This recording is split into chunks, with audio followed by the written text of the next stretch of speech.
Bu gün haqqında danışacağıq ədat. Deməli biz ötən dərslərimizdə köməkçi hissələr haqqında məlumat vermişdik. Qoşma, bağlayıcı bura daxil idi. Lövhədə belə bir gərgin vəziyyət yaratmışam. Hardasa mənim 15-20 dəqiqə vaxtımı apardı. Sevərək elədim təbii ki. Keçid alaq ədata. Siz öncədən görürsünüz ki, lövhə biraz qarışıqdır. Dərs çətin gələcək. Xeyr, yəni bizi demək olar ki, yaşından və yəni oxuduğu sinifdən, hazırlaşmış olduğu imtahandan asılı olmayaraq bütün ədad haqqında məlumat almaq istəyən hər kəs izləyə bilər, baxa bilər bu izaha sona qədər. Məncə çox yaxşı bir izah olacaq. Çünki sistemləşdirmişəm hər şeyi, kitabda olan, olmayan, öz nəzəri qeydlərim, qar yağır artıq və s. hər şey var. Ədad. Ədad sözlərin və cümlələrin təsir gücünü, təsir qüvvətini artıran köməkçi nitq hissəmiz olub. Qüvvətləndirdiyi sözdən əvvəl və yaxud da sonra gələ bilər. Yəni işlənmə yerinə görə də müxtəlif cür olur. Bu belə. Biz tutalım, ədad haqqında mən ötən videolarımda da danışmışdım. Müəyyən qədər ədatı biz demişdik ki, cümlədən çıxarsaq, cümlə biraz kasıblayacaqdır. İndi daha ətraflı şəkildə tanış olaq. Ədadın mənaca növləri var. Arzu ədatı, təsdiq və inkar ədatı, qüvvətləndirici ədat, məhdudlaşdırıcı ədat və s. Təbii ki, biz birinci başlayırıq qüvvətləndirici ədatdan. Ən, lap, daha, çox, olduqca və s. Bunlar hamımızın bildiyi qüvvətləndirici ədatdır. Mən ən lazımlı məqamları sizlər üçün toparlamışam. Necə? 1. Ha. Yenə burada bir ha görürük. Burada bir cacə görürük. Burada bir ki görürük. Burada da bir düz görürük. Bunların içərisində ədat olanları da olacaq, ədat olmayanları da olacaq. Gəlin baxaq. Necə də gözəldir. Gözəldir. Necə də gözəldir. Bax, görürsünüz, təsir gücünü, təsir qüvvətini artırdı. Deməli, necə həm sual əvəzliyində var, həm belə sifətin sualıdır, həm də belə qüvvətləndirici ədat kimi işlənə bilər. Necə keyf çəkməli əyyam idi. Necə də gözəldir. Bax, görürsünüz, hamısında fikri daha da qüvvətləndirir. Yəni, necə qüvvətləndirici ədat hesab olunacaq. Daha sonra yazmışam ki, burada mən bir və bircə ilə bağlı çox məqam yazmışam, amma qüvvətləndirici ədatdadır deyə deyirəm. Tutalım, deyirəm ki, sən evə qayıt, gör sənə nə edəcəm. Sən bir evə qayıt, gör sənə nə edəcəm. Bir, ədatdır. Yəni, bunu unutmayaq. Sonra, bizdə var idi cacə. Cacənin də biz yenə müxtəlif versiyalarını görəcəyik. Biz qoşma dərsində də cacənin 3 müxtəlif prinsipə bölündüyündən danışmışdıq. Cacənin ümumiyyətlə bütün funksiyalarını bilməkdən ötürü qoşma videosunu deməli açıb izləyə bilərsiniz. Bu belə. Biz cacəni bir də görəcəyik zərfdə, düzəltmə zərflərdə və bir də görəcəyik burada. Yəni zərfdə görmüşük artıq, zərfi çünki adlamışıq. Sifətlərin, yəni digər əsas nitq hissələrinin üzərinə artılacaq. Tutalım, deyirəm ki, yaxşı salam verdi, yaxşıca salam verdi, yəni samballı, daha da, yəni yaxşı olmağını daha da artırır. Aydındırmı? Deməli, buradakı cacə nədir? Sifətin üzərinə artırılıb, ədat olacaq. Ki ilə bağlı məqamlar var. Biz kini bağlayıcı dərsində də görmüşdük, burada ədat dərsində də görürük. Çox şadıq onu görməyimizə. Tutalım, deyirəm ki, gəldim ki, sənə salam verim. Gəldim ki, sənə salam verim. Bu bağlayıcı kimi olanda biz demişdik ki, ki'dən əvvəl cümlə varsa bağlayıcıdır, ki'dən əvvəl cümlə yox, sadəcə söz varsa ədatdır. Tutalım, deyirəm ki, mən ki gözəl deyildim, sən ki mənə salam vermədin. Mən gözəl deyildim, sən mənə salam vermədin. Düzdür? Yəni, buradakı ki fikri qüvvətləndirir. Burada bağlayıcı deyil. Bağlayıcı olmağı üçün fikrin davamında nəsə lazımdır. Gəldim ki, nə? Səni görüm. Aydındır? Biz bu haqda da danışmışdıq. Bağlayıcı videomuzu da açıb izləyə bilərsiniz. Sonra yazmışam düz. Düz ümumiyyətlə müxtəlif funksiyalarını yerinə yetirə bilər. Tutalım, deyirəm ki, düz saat, düz şalvar və s. Tutalım, deyirəm ki, nə deyim başqa? Boşqabları rəfə düz. Bax, feil kimi də işlənir və s. İndi burada biz görürük ki, düz evədək ötürdüm. Yəni, düz evəcəm. Yəni, düz burada, necə deyim, elə ki, Rusca, ya deyim artıq, yəni, promoy birbaşa evə qədər ötürdüm. Yaxşımı? Belə, düz də deməli oldu burada ədat. İndi biz burada hanı həm qüvvətləndirici ədatda görəcəyik, həm əmr ədatında görəcəyik. İndi biz uşaqların da demək olar ki, hətta müdavimlərin belə çaşdıqları məqamlardan biridir. Hansında əmr ədatıdır, hansında qüvvətlendirici ədatdır. Əgər əmr Yəni feilin əmr şəklindən sonra gəlsə, yaxud da konkret olaraq feildən sonra gəlsə, burada olacaq əmr ədatı. Qar artıq öz təsirini artırmağa başladı. Bu gün qar gözləmirdik biz. Nəysə, amma belə adicə sıravi cümlədən sonra gəlsə olacaq qüvvətləndirici ədat. İndi nümunə yazmışam, bunu daha yaxşı izah edəcəm. Tutalım deyirəm ki, toxunmayın. Bu konkret bilirsən ki, əmr edir də kiməsə, düzdür. Bir də deyirəm ki, ona toxunmayın, ha. Bu belə. Bir də yazmışam ki, yəni burada əmr ədatıdır. Bir də yazmışam ki, müəllim otaqdadır. Burada əmr var.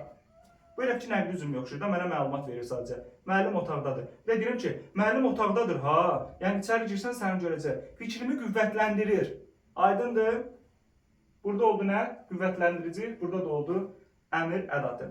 Sonra dəqiqləşdirici ədat, elə, əsil, məhz. Bunların yəni hamımız demək olar ki, bilirik. Mən orada təbii ki, bunu yazmamışam. Elənin müxtəlif cür funksiyaları var. Tutalım deyirəm ki, elə adam, elə danışma. Siz burada bilirsiniz ki, elə adam, belə adam mənasında, elə adam, belə adam.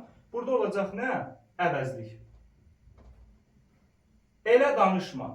Nə oldu? Hərəkətin yanında gəldi. Burada olacaq z, zərf. Elə mən deyəndir, əsil mən deyəndir. Nə olacaq? Dəqiqləşdirici ədatımız hesab olunacaq. Necə tapacaqsınız? Sadəcə cümlənin mənasına və məğzinə uyğun şəkildə tapacaqsınız. Yazmışam məhdudlaşdırıcı ədat. Yalnız, ancaq, təkcə, yenə bax biz burada bir və bircələri görəcəyik və s. Baxaq, indi buna mən çalışacağım yine burada deyim. Tutalım deyirəm ki, mən gəldim, ancaq o gəlmədi. Bu ammadır, düzdürmü? Amma, ancaq, lakin, fəqət o gəlmədi. Burada olacaq bağlayıcı. Tutalım deyirəm ki, ancaq səndən xoşum gəlir. Yəni, yalnız səndən xoşum gəlir. Təkcə səndən xoşum gəlir. Aydındır? Burada da olacaq nə? Məhdudlaşdırıcı ədat. Bu belə. Tutalım buraya yazmışam bircə. Biz bircəni də görəcəyik arzu ədatında və s. Hamısını bax burada 4 məqam var. 4'ünü də izah edəcəm. Məhdudlaşdırıcı ədatlar dediyim kimi ancaq, bircə, təkcə, yalnız, bir, bircə və tək. Tutalım deyirəm ki, artıq bura keçək. Bizə bircə xal lazımdır. Sayın üzərinə artırılıbsa, bunun kökü yəni say. Bax, tutalım deyirəm ki, bizə bir say lazımdır, bizə bircə say lazımdır. Burada nədir? Bir sayının üzərinə artırılıb cazə, düzdürmü? Bu belə. Deyirəm ki, sən bir evə gəl. Bunu mən bayaq dedim qüvvətləndirici ədatda. Buradakı bir olacaq qüvvətləndirici ədat. Düzdürmü? Sən bir evə gəl, gör sənə nə edəcəm. Bir onun səsini sevirdim. Bircə onun səsini sevirdim. Təkcə onun səsini sevirdim. Yalnız onun səsini sevirdim. Olacaq nə? Məhdudlaşdırıcı ədat. Aydındır? Məhdudlaşdırıcı ədatda ümumiyyətlə görürsünüz ki, bax, bir onun səsini sevirdim. Təkcə onun səsini sevirdim. Yalnız onun səsini sevirdim. Yəni, öz sinonimləri ilə əvəz eləyə bilərsiniz. Burada olacaq nə? Məhdudlaşdırıcı ədat. Ümumiyyətlə, bu testdə uşaqlar da çaşır. Bir hansındadır, bircə hansındadır, nə bilim, bir varsa burada nədir, bircə varsa burada nədir. Yəni, belə artıq güman edirəm ki, sizin probleminiz qalmamalıdır. Bunu saxlayıram. Bu olacaq arzu ədatımız. Müfəssəl şəkildə danışmağa çalışacağız. Bu müfəssəl sözdə nəticə dilimə düşür, bilmirəm, hansısa əsərdə görmüşdüm. Ədəbiyyatda da var, nəysə. Daha sonra sual ədatları. 1, 2, 3, 4. Sual ədatları. Bəs, məgər, ki, yəni və mü. Bu belə. Ki sual ədatını biz demək olar ki, çox kitablarda görmürük, amma mən yazmışam. Bax, mənə inan ki, nə bilim, filan şey filan oldu. Aydındır. Tutalım deyirəm ki, mənə inanmırsan ki, daha sonra bax, burada yazmışam ki, bəs və məgər. Bəs və məgər elə ki, iki bacıdırlar, həmişə bir-birini əvəz eləyəcəklər. Bəs və məgər nə olacaq? Sinonimlər olacaq. Daha sonra, yəni deyərəm, mü. Tutalım deyirəm, gəldimmi? Burada sözə bitişik yazılır. Amma dadədən, yəni bağlayıcıdan sonra gələn mü, deməli sözdən ayrı yazılacaq. Yəni iblis əsərində də məşhur bizim bildiyimiz o söz var. Deyir, Arif, səndə mi övhamə qapıldın? Səndə mi? Təbii ki, burada sən dəmi olmayacaq da, düzdürmü? Sən də ayrı, də də ayrı, mi də ayrı şəkildə deməli yazılmış hesab olunacaq. Daha sonra mən bura yazmışam yəni. Yəni bunu bilmirdin. Bax, yəni bunu bilmirdin. Konkret olaraq nədir? Sual ədatıdır. Çünki bax çıxart bunu. Bunu bilmirdin. Yəni bunu bilmirdin. Eyni şeydə, düzdürmü? Burada sual ədatıdır. Hə, dostum, yəni Akif getdi. Burada yəni nədir? Burada olacaq bağlayıcı. Bunu mən əslində hər iki məqamını demişəm bağlayıcı izahında. Amma eyb yoxdur. Bax, burada yazmışam. Arif, sən də mi örfana qapıldın? Hə, bunun artıq izahını vermişəm. Bu, hələ ki bu qədər. Keçid alaq əmr ədatlarına. Di, qoy, gəl, gör, bax, sana, sənə, gəlsənə və s. Yəni, bunlar hamımızın bilmiş olduğu məqamlardır. Ha'dan mən demək olar ki, danışdım. Qüvvətləndirici və əmr ədatlarının fərqlərindən danışmışam. Artıq siz orada çaşmamalısınız. Və s. Yəni, demək olar ki, dilimizdə həm müstəqil şəkildə feil kimi işlənən sözlər var. Məsəl üçün, gəl, gör, qoy, bax. İpülüs həm də bunlar nədir? Əmr ədatları hesab olunacaq. Belə. Bizi testlərdə ən çox çaşdıran sana, sənədir, bir də gəlsənədir. Uşaqlar bilmir ki, burada hansında verilən sözdə gəlsənənin hamısını bir deməli ədat kimi götürəcək, yaxud da hansını sana, sənə şəkildə götürəcək. Bax, tutalım yazıram. Aços, çosa gəl. Bunun kökü konkret olaraq gəldi də, düzdürmü? Bu əmr də ola bilərdi. Məsəl üçün, kaş aços, çosa gələydi. Arzu da ola bilərdi, düzdürmü? Konkret olaraq burada gəl nədir? Müstəqil şəkildə bir feildir. Aydındır.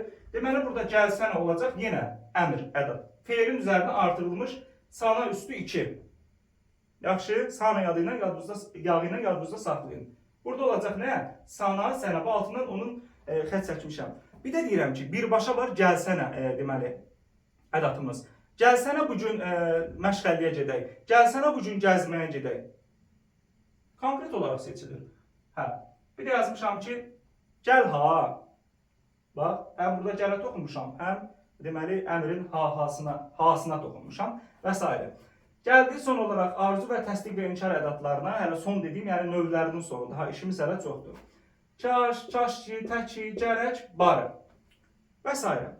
Burada ən əsas olan gərək mən hesab edərdim hər halda. Tutalım, bax, gərək mən də gələydim, kaş mən də gələydim, barı mən də gələydim. Görürsünüz, bir-birini əvəz edə bilir. Bir də deyirəm ki, gərək ki, filan şey filan oldu. Burada artıq modal söz olacaq. Gərəkin üstünə, bax, ki artırılsa, siz deyə bilməzsiniz ki, bu ədatdır. Yaxşı, bunu bir dənə yadda saxlayaq. Məncə, arzu ədatında elə də problemin məqam yoxdur. Hamımız artıq demək olar ki, onu bilirik. Təsdiq və inkar ədatları, hə, bəli, yox, xeyr.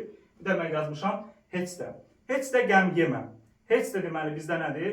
Təsdiq və inkar ədatlarıdır. Bir də istisnamız budur. O hə, yox, bəli, xeyirlə olanları siz onsuz da əzbərdən məncə bilirsiniz. Qarışıq şəkildə görünür. Biraz da mən xırda yazmışam. Situasiyanı çətinləşdirmişəm elə bir. Bu belə. Burada mənim son olaraq qalmışdı arzu ədatım. Yəni bunu saxlamışdım. Bir bizə gəlsəydi, təkcə bizə gəlsəydin, bari bizə gəlsəydin məqamda, yəni arzudur. Təkcə yox, arzudur. Yaxşı, bu belə. Tək bizə gəlsəydin, gərək bizə gəlsəydin, bari bizə gəlsəydin. Təkcə olanda başqa olur artıq. Onu mən deyəsən qarışdırdım. Təkcə yalnızdan danışdıq, caziyədən danışmışıq, növlərindən demək olar ki, danışmışıq və s. Bu belə, ədatda danışılası şeylər çoxdur. Ona görə fikrimizi qarışdırmayaq. Tutalım yazmışam, biz bu məna növlərin hamısını artıq ədatın içərisində neynədik? Demək olar ki, gördük. Bura qədər artıq silirəm, lövhəmiz onsuz da çox qarışıqdır. Keçid alırıq lövhənin sağına. Biz demək olar ki, bağlayıcı dərsində də müəyyən məqamlardan danışdıq. Qoşma dərsində də müəyyən homonimlikdən, sinonimlikdən danışmışdıq və s. Bu homonimlik, sinonimlik dedikdə əsas nitq hissələrində leksikdir bu sinonimlik, homonimlik məsələsi. Amma burada qrammatiklikdən söhbət gedəcək. Aydın, yəni bunlar öz aralarında qrammatik ünsür daşıyır. Yaxşımı? Daha sonra yazmışıq ancaq. Harada durum bilmirəm. Ancaq. Ancaq onu görürdüm. Təkcə onu görürdüm. Yalnız onu görürdüm. Burada olacaq nə? Ədat. Məna növünü artıq özünüz qeydlərdən sonra əzbərləyin. Bilənlər də şifahi şəkildə desin, lap yaxşı. Bağlayıcı. Mən gəldim, ancaq o gəlmədi. Amma o gəlmədi. Görürsünüz, ancaq deməli ədat və bağlayıcı kimi deməli istifadə oluna bilər. Daha sonra elə və belə. Mən artıq demək olar ki, bundan danışmışdım. Yenə də deyək, elə adam görmədim. Necə adam, elə adam. Konkret olaraq bilirsən ki, burada deməli olacaq əvəzlik. Bir də deyirəm ki, elə mən deyəndir. Və s. Ki, görürəm ki, nəyi? Burada konkret olaraq davamlı şəkildə gəlirsə bağlayıcıdır. Bir də yazmışam ki, o ki bizi tapmadı. O bizi tapmadı da bu. Kini oradan çıxart, məna itməyəcək, zəifləyəcək. Burada ədatdır. Yaxşı. Sonra yazmışam ki, yalnız, tək və təkcə. Üzr istəyirəm. Deməli, o təkcə oturmuşdu. O təkcə dayanmışdı. Siz o avtomatik şəkildə tutmalısınız ki, bu xəbərin yanındadırsa, nədir? Zərfdir. Aydındır. Yaxud da yazmışam ki, o təkcə mənə güvənirdi. O yalnız mənə güvənirdi. Konkret olaraq da burada nədir? Deməli, olacaq ədat. Ədat və zərf ola bilər deməli bunlar. 3 dənədir. Tək, yalnız, təkcə. Bu da belə, artığın da işlənmə məqamı var. Artıq ismi xəbərdə də ola bilər. Belə deməli, ədat kimi də işlənə bilər və s. Başqa məqamlarda yazmışıq. Artıq yaşamaq maraqlıdır. Daha yaşamaq maraqlıdır. Yaxud da deyirəm ki, artıq yaşamaq istəmirəm. Məsələn, burada olacaq nə? Ədat. Artıq tama baş yarar. Necə tama? Artıq tama. Tama. Aydındır. Zərf yazmışam sonra. İnsan, deməli, insan içində artıq danışma. Yəni artıq bir hərəkət eləmə və s. Nə etmə? Danışma. Bax, yenə nəyin yanında gəldi? Xəbərin yanında gəldi. Olacaq nə? Zərf. Belə şeylərə fikir verək. Tutalım bir də deyirəm ki, gördüklərim artıqdır. Oldu nə artıq? İsim xəbər. Yəni hər şey mümkündür burada. Daha sonra yazmışam nə? Nə işlənə bilər? Ədat, əvəzlik, bağlayıcı. Nə yaman qocaldıq? Bax, yaman qocaldıq. Nə yaman qocaldıq? Fikrin təsir gücünü artırır. Deməli nədir? Burada ədatdır. Daha sonra yazmışıq əvəzlik kimi. Nə oxumusunuz? Nə? Biz bunu harada görmüşdük əvəzlikdə? Sual əvəzliyində. Nəyin sualı idi? İsmin deməli sualı idi. Olacaq əvəzlik. Bağlayıcı. Nə qız gəldi, nə oğlan, nə də oğlan. Biz nə demişdik? Sadalama, iştirak varsa, sadalama varsa nədir? Bağlayıcıdır. Məsəl üçün deyirsən, nə gülür, nə danışır. Aydındır. Elə harada nə varsa, avtomatik üstünə düşüm, ədat götürüm, yaxud da nə götürüm. Təbii ki, belə məqamlar olmaz. Var bizdə bir də hətta. Hətta da sizə sürpriz olsun. Mən sürpriz deyəndə artıq keçən dərsimizdə danışmışam. Hətta da işlənmə məqamları var. Ümumiyyətlə, bir-iki dənə də işlənmə məqam var idi. Mən onları bağlayıcıda demişdim deyə artıq lüzumsuz danışmağın mənası yoxdur. Belə izahımız bu qədər. İzlədiyiniz üçün təşəkkür edirəm. Qeydlərinizi götürün. Mən demək olar ki, bütün lazımlı məqamları və hətta testdə düşən məqamları belə vermiş oldum. İzlədiyiniz üçün təşəkkür edirəm. Sağ olun.